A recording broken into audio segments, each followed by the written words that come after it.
Welcome to my YouTube channel. आज की इस वीडियो में हम लोग देखने वाले हैं एक घर का नक्शा को, और जिसका प्लॉट एरिया मैं यहाँ पर लिख दिया हूँ 15 बाई 30 का ये प्लॉट है। 15 फीट इस प्लॉट का चौड़ाई है और 30 फीट इस प्लॉट का लंबाई है। ठीक है, ये प्लॉट केवल एक तरफ से ओपन है, बाकी 3 तरफ से यहाँ पर जो है किसी और का प्लॉट है। यहाँ पर आप लोग देख सकते हैं कि दाएं तरफ किसी और का प्लॉट है, बाएं तरफ भी किसी और का है और पीछे भी किसी और का है। यानी दाहिने तरफ, बाएं तरफ और पीछे में किसी भी तरीके का विंडो नहीं खोल सकता हूँ। और ये जिस प्लॉट पर नक्शा बना हुआ है, तो ये पूरे ज़मीन को कवर करके ये नक्शा बनाया जा रहा है। ठीक है, सामने आप लोग देख सकते हैं कि यहाँ पर मैं मेन रोड लिख दिया हूँ। ठीक है, इस प्लॉट का टोटल एरिया मैं यहाँ पर लिख दिया हूँ 450 स्क्वायर फीट है, और ये जो प्लॉट है ये ईस्ट फेसिंग है। ठीक है, ये ईस्ट फेसिंग प्लॉट है। ठीक है, ये जो नक्शा है इसमें मैं एक बेडरूम को शामिल किया हूँ, एक अटैच बाथरूम आपको यहाँ पर देखने को मिल रहा है, बीच में यहाँ पर मैं हॉल को किया हूँ, और सबसे आगे आपको किचन देखने को मिल रहा है, और सबसे आगे आपको स्टेयर देखने को मिल रहा है। ठीक है, ये हमारा एंट्रेंस है, यानी यहाँ से हम अपने घर के अंदर एंटर करेंगे। देख सकते हैं यहाँ पर आप जो है 3.5 फीट का गेट लगा सकते हैं, और सीढ़ी के नीचे से होते हुए हम अपने घर के अंदर एंटर करेंगे। ठीक है, फ्रंट में मैं स्टेयरकेस को इसलिए लगाया हूँ क्योंकि जो है फ्रंट में स्टेयरकेस रहता है, तो जो फ्रंट एलिवेशन बनता है, यानी जो घर का डिज़ाइन बनता है, वो बहुत खूबसूरत बनता है। ठीक है, यहाँ से होते हुए हम लोग जो अपने घर के अंदर आएंगे, ये हमारा हॉल है जिसको आप लोग देख सकते हैं। हॉल का यहाँ पर जो साइज़ है वो 14 फीट 2 इंच इसका चौड़ाई है, और 7 फीट 2 इंच इसका लंबाई है। यानी ये वाला जो डायमेंशन है, ये 14 फीट 2 इंच है ना, और ये वाला जो डायमेंशन है ना, ये वाला जो डायमेंशन है ये 7 फीट 2 इंच है। ठीक है, ये वाला डायमेंशन।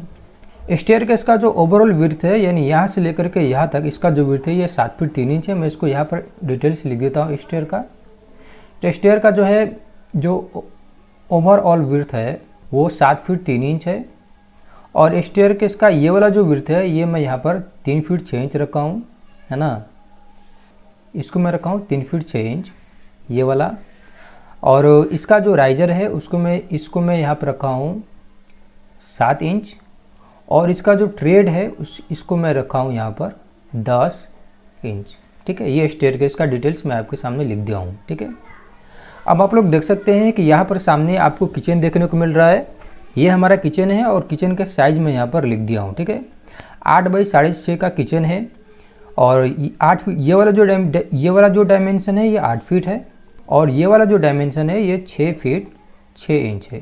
यहाँ पर मैं किचन का गेट लगा दिया हूँ। किचन का गेट का जो साइज़ है वो मैं यहाँ पर 3 फीट रखा हूँ, और किचन के वेंटिलेशन और रोशनी वगैरह के लिए मैं यहाँ पर विंडो को लगा दिया हूँ। ये विंडो है जिससे किचन का वेंटिलेशन और रोशनी आराम से इसका बना रहेगा। ठीक है, हॉल को मैं एक्सप्लेन कर दिया हूँ। इसके बाद हम लोग आते हैं बेडरूम 1 को देखते हैं। बेडरूम 1 में आने के लिए मैं यहाँ पर गेट को लगा दिया हूँ, जिसका विड्थ यहाँ पर 3 फीट 6 इंच है चौड़ाई, और देख सकते हैं कि बेडरूम 1 का जो साइज़ है ना, वो यहाँ पर मैं लिख दिया हूँ 9 feet 6 inch by 12 feet 9 inch. यानी ये वाला जो डायमेंशन है ये 9 फीट 6 इंच है, और ये वाला जो डायमेंशन है ये 12 फीट 9 इंच है। यानी काफ़ी बढ़िया साइज है बेडरूम का। और इस बेडरूम के वेंटिलेशन के लिए मैं यहाँ पर विंडो को लगा दिया हूँ। यहाँ पर आप विंडो देख रहे हैं, ये हमारा विंडो है।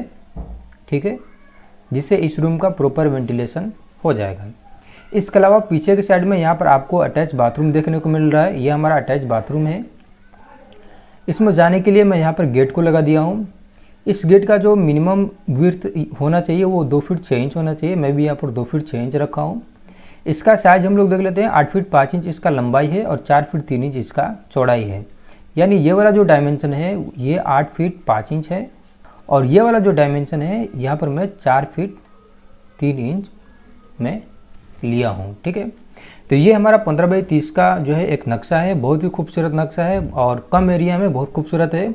और ये 1 BHK का नक्शा है, जिसमें आप लोग देख सकते हैं यहाँ पर एक बेडरूम है ना, और एक हॉल, एक किचन, एक अटैच बाथरूम, और एक आपको स्टेयरकेस देखने को मिल रहा है, और वो भी प्रॉपर वेंटिलेशन के साथ। ठीक है, अब इसमें हम लोग अब इसमें और चीज़ हम लोग देख लेते हैं कि इसमें जितना भी सारा वॉल है वो मैं सब 5 इंच का रखा हूँ।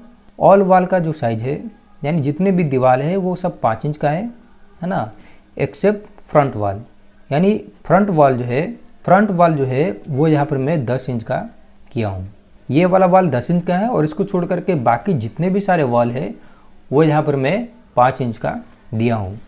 इसके बाद हम लोग कॉलम पोजीशन को देख लेते हैं। तो ये 2 मैं एक पीछे कॉलम दिया हूँ, देख सकते हैं आप। 2 यहाँ पर दिया हूँ 4 और एक यहाँ पर दिया हूँ 5 और 2 मैं आगे दिया हूँ 7।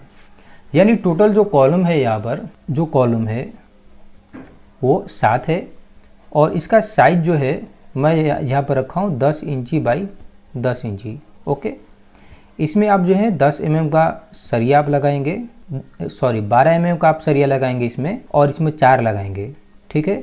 और 10 mm का इसमें जो है वो आप 2 सरिया लगाएंगे। यानी ओवरऑल जो है इसमें आप 6 सरिया लगाएंगे, 10 mm का 4 और सॉरी 12 mm का 4 और 10 mm का 2, ठीक है। इसमें जो रिंग होगा, रिंग आपको 8 mm का लगाना पड़ेगा और इसका जो स्पेसिंग है वो आपको 6 से 7 इंच के बीच में रखना पड़ेगा। मैं कॉलम को थोड़ा सा यहाँ पर एक रफ डायग्राम में मैं आपको समझाता हूँ। जैसे ये हमारा 10 बाई 10 का कॉलम है तो आपको जो है 12 mm का 4, ठीक है, और 10 mm का 2 ऐसे करके देना है। यानी टोटल नंबर ऑफ जो कॉलम है या टोटल नंबर ऑफ जो स्टील है, जो सरिया आपको लगाना है कॉलम में, यहाँ पर आपको 6 लगाना है, ठीक है। और इसका जो ओवरऑल कॉस्ट की अगर हम बात करें तो यहाँ पर मैं टोटल एरिया लिख दिया हूँ 450 स्क्वायर फीट है। और अगर बालकनी वगैरह आप शामिल करते हैं तो कुल मिला जुला कर लगभग आप ये जो है 500 स्क्वायर फीट के करीब ये चला जाएगा। तो इसका जो कॉस्ट है वो लगभग आपको जो है, मैं कॉस्ट यहाँ पर लिख देता हूँ, कॉस्ट जो है इसका लगभग जो है 5 लाख रुपया आपका लग जाएगा। और ये मैं बता रहा हूँ विदाउट फिनिशिंग, ठीक है। यानी प्लास्टर तक अगर आप काम करवाते हैं सिंगल फ्लोर के लिए तो आपका इतना कॉस्ट पड़ जाएगा। तो ये था आज का प्लान 15 बाई 30 का। आपको ये प्लान कैसा लगा आप ज़रूर जो है कमेंट बॉक्स में कमेंट करके बताइए। और कोई प्लॉट साइज हो तो उस प्लॉट साइज को भी कमेंट बॉक्स में लिखिए। मैं नेक्स्ट वीडियो जो है उसी प्लॉट साइज पर बनाने का कोशिश करूँगा। तो मिलते हैं नेक्स्ट वीडियोज़ में, तब तक के लिए बाय।